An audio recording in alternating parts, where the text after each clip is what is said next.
Hi, and welcome to this episode of Sports Bets for Free. My name is Scott Jenkins, your host, just a local sports bettor here in Phoenix, Arizona.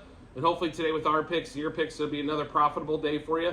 NFL Week 1, we got through opening night on Thursday, where the Chiefs did not do what Chiefs do, because the defense I thought played great. Kadarius Toney obviously was playing for the Lions, and nobody informed us of the status change on that one as big drop that led to a huge first down, put him in field goal range to actually win the game. And not only that, the drop that led to the pick six interception, which is first Mahomes interception on opening weekend for him in his career.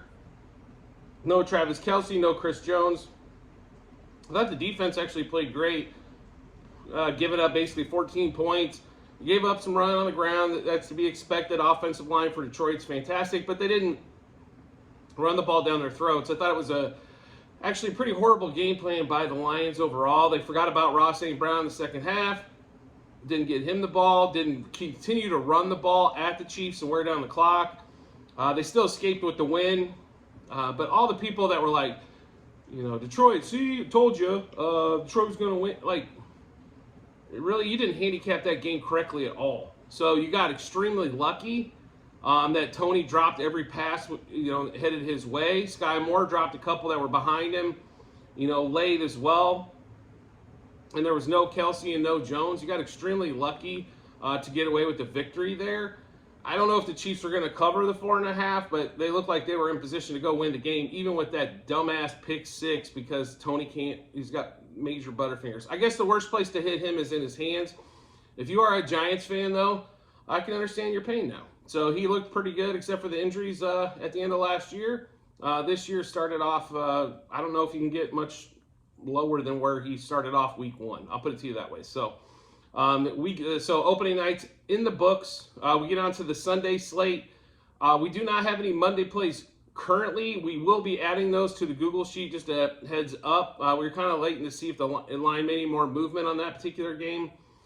We do like the Jets as a home dog. I really don't want to bet the Jets week 1, but the home dog does take priority for Monday night on that one particular. And we don't currently have anything for the Sunday night game. And we might be adding maybe a couple of the small things here and there, but it's not definitely one of the games we're targeting for Sunday. We will start off with the Sunday 10 o'clock games out here, 1 o'clock Eastern games.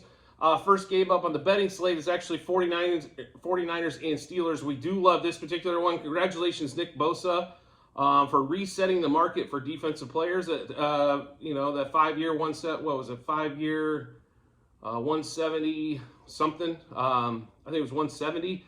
With all that guaranteed money as well, but $34 million a year when Donald was the highest paid at just a little over $31 million a year.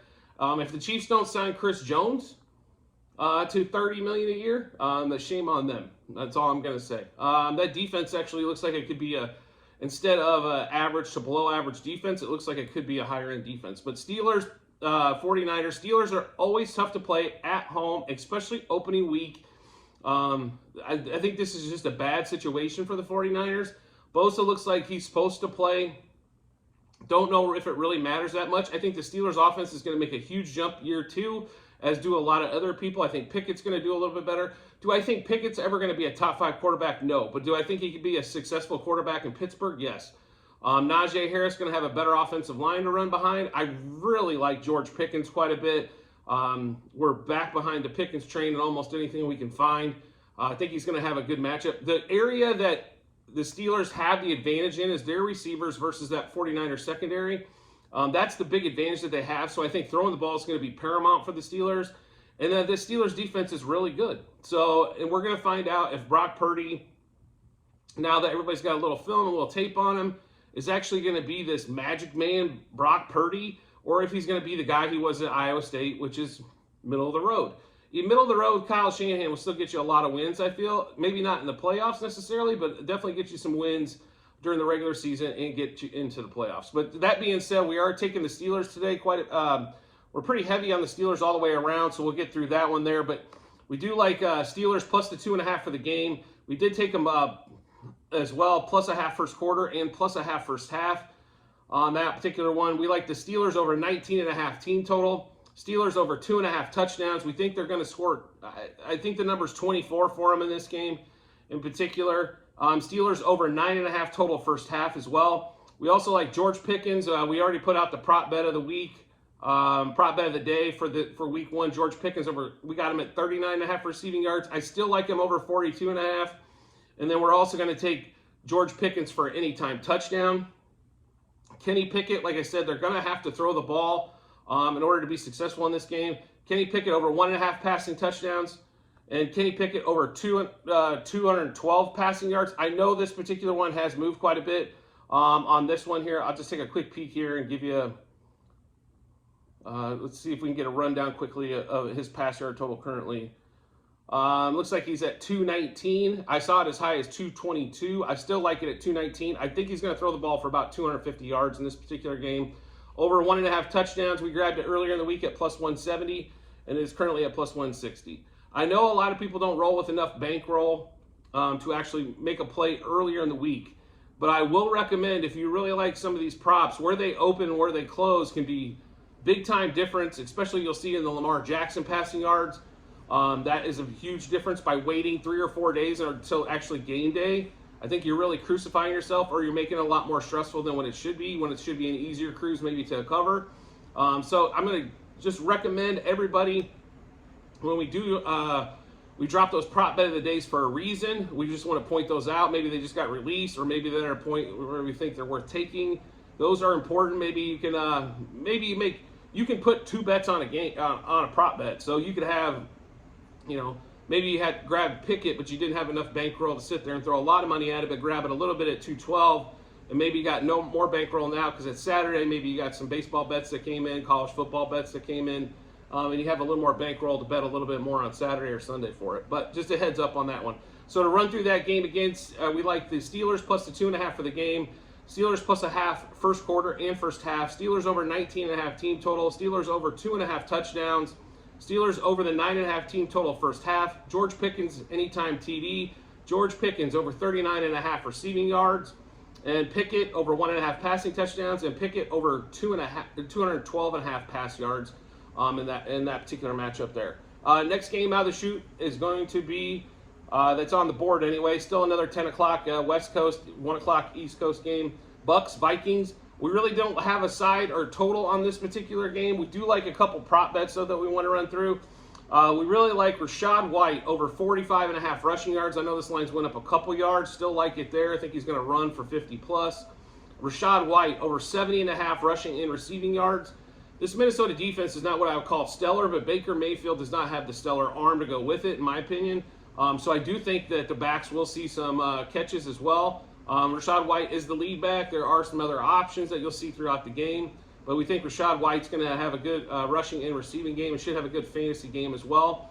And also in that particular game, we do like Justin Jefferson over 6.5 receptions, and Justin Jefferson over 88.5 receiving yards. As many yards and catches that he had last year, I don't know why you wouldn't like either of these. The Justin Jefferson line did open at 89.5, and it amazingly has went down a yard. So I guess some under contemplation coming in there. I guess they're banking on the Bucs secondary and that Bucs defense to actually shut down the Vikings a little bit. The Vikings are a different team at home. They tend to put up a lot of points. They also give up a lot of points if it's anything like last year.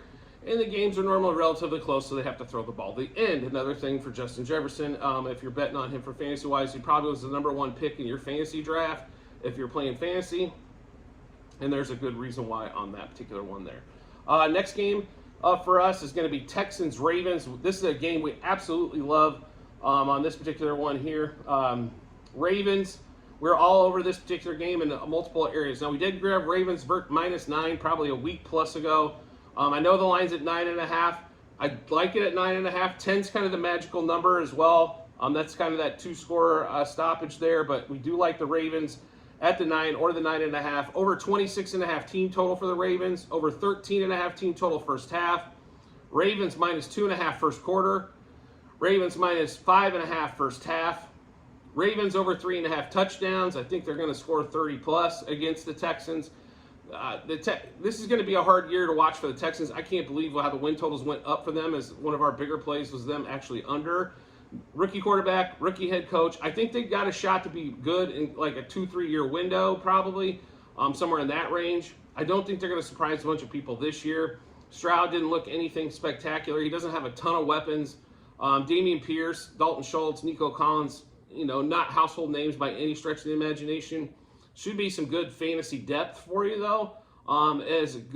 As sometimes, even the bad teams are going to score. So sometimes having those guys that are the top guys for those teams are actually probably wise to have in that particular rate. But we'll go through that. And then we also like Lamar Jackson over 1.5 passing touchdowns. Lamar Jackson, we grabbed it over 209.5 passing yards. We also put this one out as prop bet of the day for the week. On that particular one, I know this line has went to 223. I do believe Lamar's going to throw for 240 in this particular game. The key is he's going to have to get it early. I think they're going to have a big enough lead where they're just going to run the ball late in the game. So that's why we definitely like the over first half points and everything like that as well. But we're hoping Lamar gets that majority of that early before halftime, as we do believe that they're going to run the ball quite a bit second half once they get a pretty sizable lead on that one. I don't like the Lamar rushing prop. I just want to see a little bit more what this offense is going to do. I don't think there's going to be as many design runs, which I think is a good thing, because Lamar tends to get his bigger yardage when it's a scramble on that particular one. But I don't know if he's going to have 5 scrambles or 10 scrambles, right? So they should be getting open, I think, against this Texas defense. So therefore, I think he's going to be throwing the ball a lot and handing the ball off to the back. So to run through that Ravens-Texans game for you, Ravens -9, over 26.5 team total, over 13.5 team total first half. That line probably has went up. I'd like the Ravens at 30, 31 is kind of where I think their point total follows. So bet the team totals accordingly. Ravens -2.5 first quarter, Ravens -5.5 first half. Ravens over 3.5 touchdowns. Zay Flowers, anytime TD. Lamar Jackson over 1.5 passing TDs and over 209.5 passing yards. And then also C.J. Stroud to throw a pick. First of all, the Ravens turn a lot of people over, just not rookie quarterbacks. But I have a feeling something's going to get tipped and something's going to get picked in that particular game there. Next game up is going to be Cardinals-Commanders, another game that we're absolutely on, and this is just because it's auto-fade Cardinals time. The line 2 weeks ago when we grabbed this, to be really honest, I couldn't grab enough. Cardinals are going to be, first of all, a dog in all 17 games, as all 17 games are booked. The problem is if you bet more than a few weeks out, the limits are really locked or low on those particular games. But going a week ahead of time is definitely not a bad thing. And I think if the Commanders beat them by 15 to 21 points, you're going to see that line move dramatically for week 2. But Commanders -6. Cardinals under the 15.5 team total. Cardinals under the 7.5 team total first half. Commanders -0.5 first quarter. Commanders -3.5 first half. Commanders over 11.5 team total first half. And Commanders over 23.5 team total. We like Brian Robinson for an anytime touchdown. Brian Robinson for the first touchdown. And then Brian Robinson over 57.5 yards.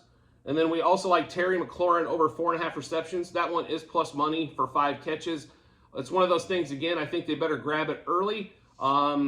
Especially on the passing side. I think they're going to run the ball late. Robinson, I think, I'm picturing a red zone. You get inside the 5-yard line and they run him in for the first touchdown. That's why we did play the first touchdown on that particular one.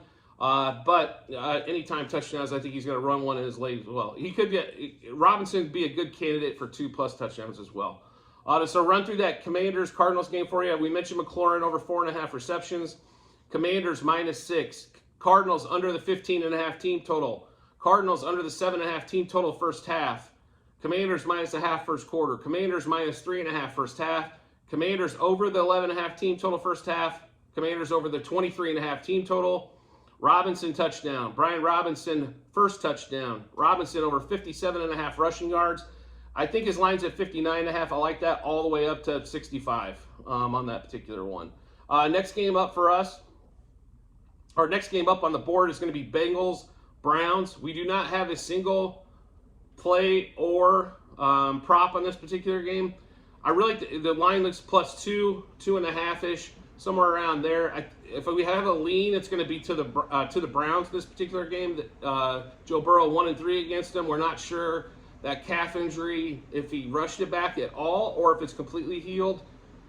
Something just happens weird to week 1 for Joe Burrow. I don't know why. If I was going to play anything, Joe Burrow pick would probably be here, and Deshaun Watson over passing yards, and then we'd play the Cleveland side. We did not make a bet.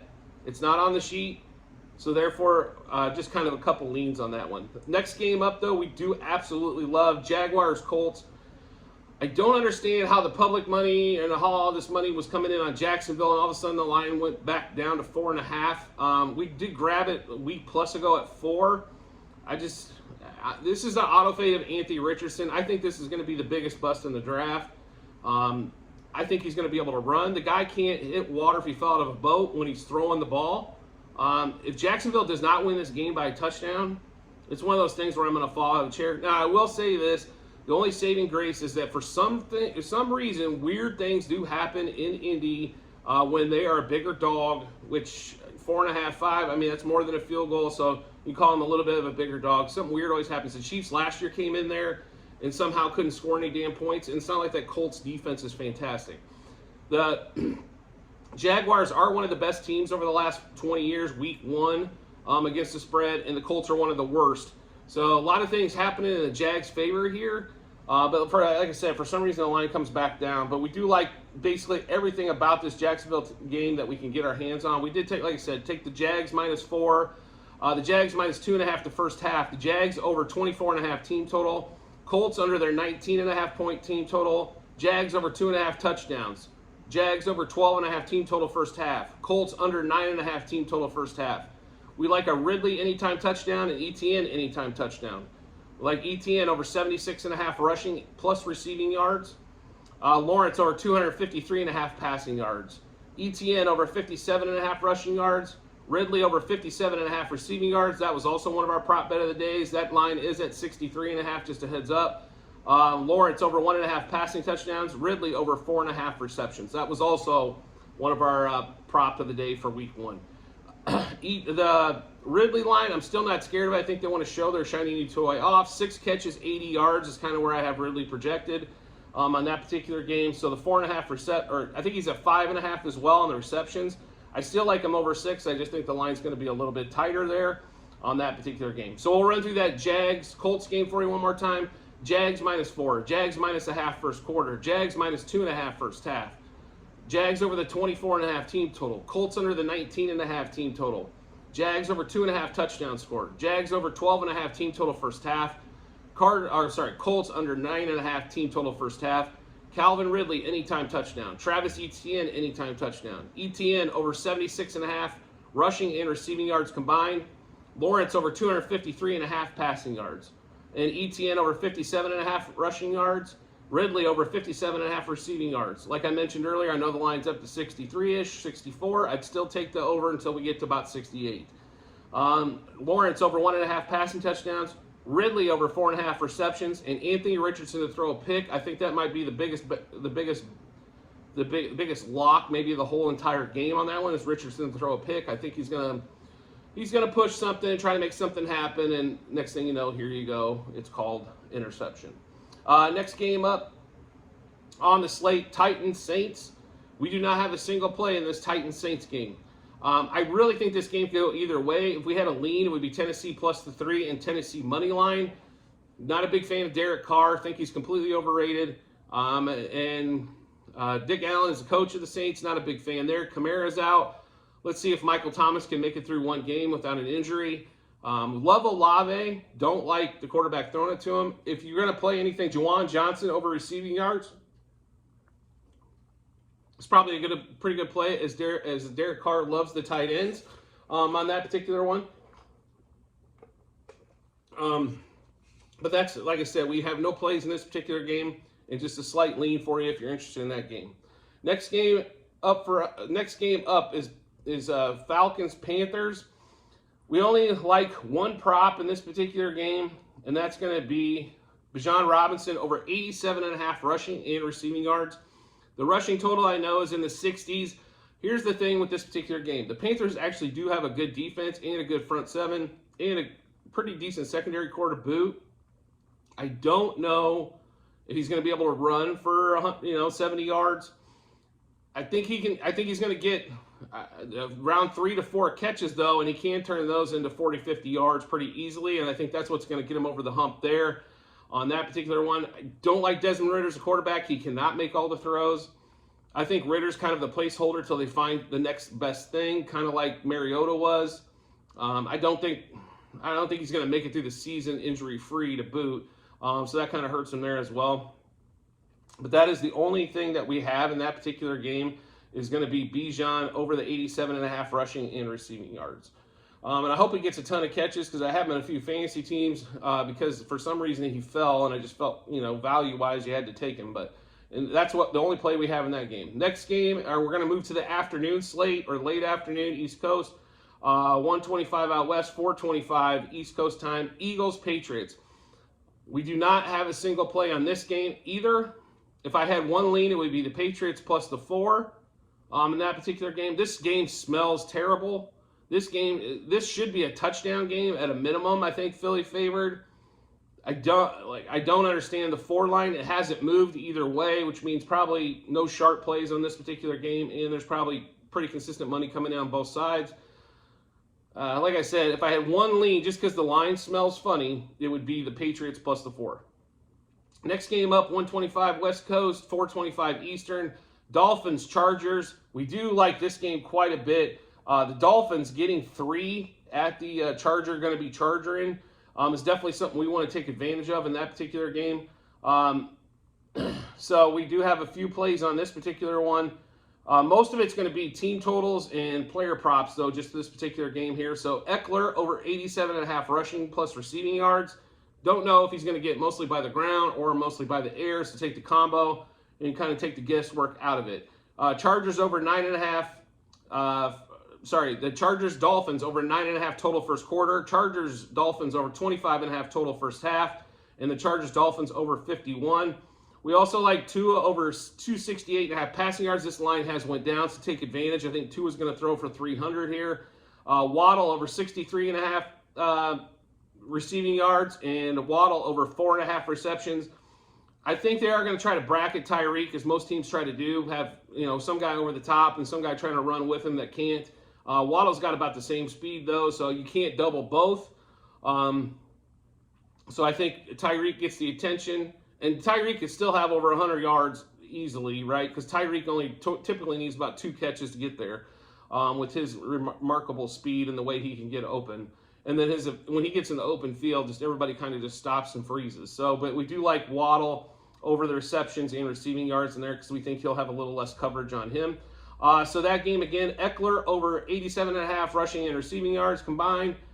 Chargers Dolphins over total 9.5 first quarter, over the 25.5 total first half, and then over 51 for the game.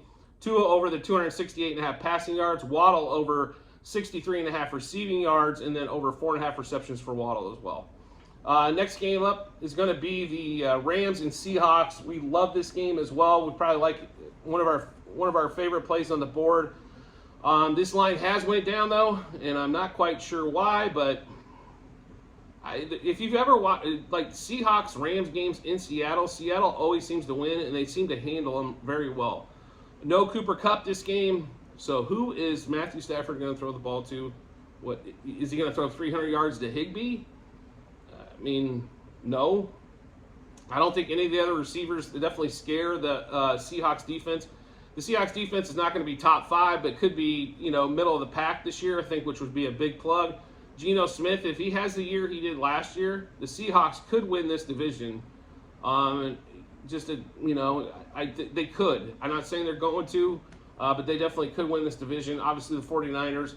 But the Rams and the Cardinals, I think, are both spiraling downwards quickly. So we did take Seahawks minus a half first quarter, minus 3.5 first half, minus 5.5 for the game. Seahawks over 26.5 team total. Seahawks over 13.5 team total first half. Geno Smith over 1.5 passing touchdowns. Geno Smith over 246.5 pass yards. Kenneth Walker over 62.5 rush yards. DK Metcalf over 64.5 rush yards. Matt Stafford to throw a pick. So we'll run through that Seahawks-Rams game for you one more time. Seahawks -0.5 first quarter, -3.5 first half, -5.5 for the game. Seahawks over 26.5 team total, over 13.5 team total first half. Geno Smith over 1.5 passing touchdowns. Geno Smith over 246.5 passing yards. Kenneth Walker over 62.5 rushing yards. DK Metcalf over 64.5 receiving yards. Walker over 76.5 rushing and receiving yards combined. And Stafford for a pick in that particular game there. Next game up is going to be the Raiders-Broncos. We do not have one wager on this particular game total, player prop, or anything on this one. If I had one lean here, and this is one of those ones as well, I swear week one seems to be, I don't know if it's Homerville or what the deal is, but maybe just everybody thinks it's going to be within a field goal. The line came down from 4 to 3, Denver being favored at home. I still think Denver covers the 4. So if there's one lean here, it would be take them minus the 4. Next game up is going to be Packers-Bears. News came out yesterday about Christian Watson definitely being out for the Packers. Romeo Doubs is also questionable, so that receiving core for the Packers is looking extremely depleted on that particular one there. We do like more than a few plays in this Bears game. We like the Bears. We did grab this at 1. I don't think 1.5 is going to be that big a difference. I don't think it's going to be a 1-point game. Bears -0.5 first quarter. Bears -0.5 first half. Bears -1 for the game. Bears over 21.5 team total. Bears over 2.5 touchdowns. Justin Fields over 1.5 passing touchdowns. Justin Fields over 177.5 passing yards. That's where we grabbed him. We still put him out of prop bet of the day at 184. I think he's going to throw for a couple hundred in this one. DJ Moore over 48.5 receiving yards, and DJ Moore over 20.5 longest reception. I really wanted to bet Khalil Herbert here. I don't know how much they're going to use him. I don't know if he's going to get 10 touches a game or if he's going to get 15 to 18. If he gets 15 to 18, he will be a pick we like for future weeks. But we'll see. I mean, that Packers defense is supposed to be good. It should be good. But they're definitely going to get a test, I think, week 1 with this crazy Bears offense. Because Justin Fields, you don't know if he's going to run for 200, throw for 200, or do 200 apiece in the game. So, in that particular one there. So, we will take, just to go over that game again with you, Bears, Packers. Bears -0.5 first quarter, first half, and Bears -1 for the game. Bears over 21.5 team total. Bears over 2.5 touchdowns.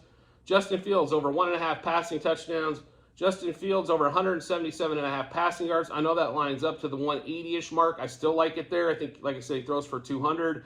DJ Moore over 48.5 receiving yards and over 20.5 longest reception for DJ Moore as well. And then the last two games to get into is the Sunday night game, Cowboys-Giants. On this particular one, we have not made plays on this one yet, so make sure you check out the Google sheet on that one. I don't know if we're going to make a play on this particular game. I was leaning Giants for sure, but not. Some injury news came out for the Giants. Now it's kind of up in the ballpark. Normally what happens, though, is Cowboys win in New York, and New York wins in Dallas. So I'm not quite sure on this particular game, so we do not have a play on it currently. And the last game of the day, our Monday night game, is going to be Jets-Bills. We probably will put out another Monday night show, just a Monday night special. But it's home dog Monday nights. The Jets at +2.5. We definitely like that. Stephon Diggs going against Sauce Gardner. We'll see if Sauce Gardner starts getting some PI calls, which the whole offseason every receiver's been clamoring for, as he does hold a lot. So there's a lot of question marks on that particular one. Garrett Wilson, Aaron Rodgers. I mean, this thing's a complete show, right? I mean, the last thing to happen in this particular thing will be a football game. On this particular one, like I said, we don't have any plays as of yet. Lean towards the Jets. We'll probably have some plays, so make sure you do check out that Google sheet that we've mentioned a bunch of times before. That's going to be that's your week 1, rest of week 1 after that Chiefs game from Thursday night that we have on the calendar. So make sure, like I said, do check out the Google sheet. It'll have all of our plays, units wagered, and then also what book that they're at, and then also the juice, so you can kind of figure that out. Some of these things get heavily juiced, and you might want to back off of them, or maybe you're going to parlay them, although I don't recommend parlays per se, as it's the biggest advantage for the book. Even teaser parlays, when you're getting 6.5 or getting 6 each way, it's still that same thing. There's just too many variables, especially in the NFL when everything seems to that can go wrong, will go wrong, so to speak, on that one. So on that one. Also, if you could subscribe and get notifications to the channel, so every time we drop our bets on you or we send out our prop of the days, you make sure you get notified of those first, and you'll get all that information first. That way, hopefully it matches up with what you like as well, so you have a ton of confidence into that betting app or betting window.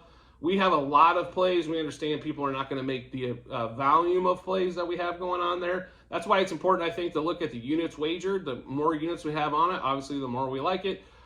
So maybe you look at just the higher unit wagers played versus the plus 100 plus plays that we have for NFL for the weekend. So I did want to thank you for joining us on this episode of NFL Week 1 on Sports Bets for Free. We appreciate your support as always, and we look forward to seeing you on the next episode.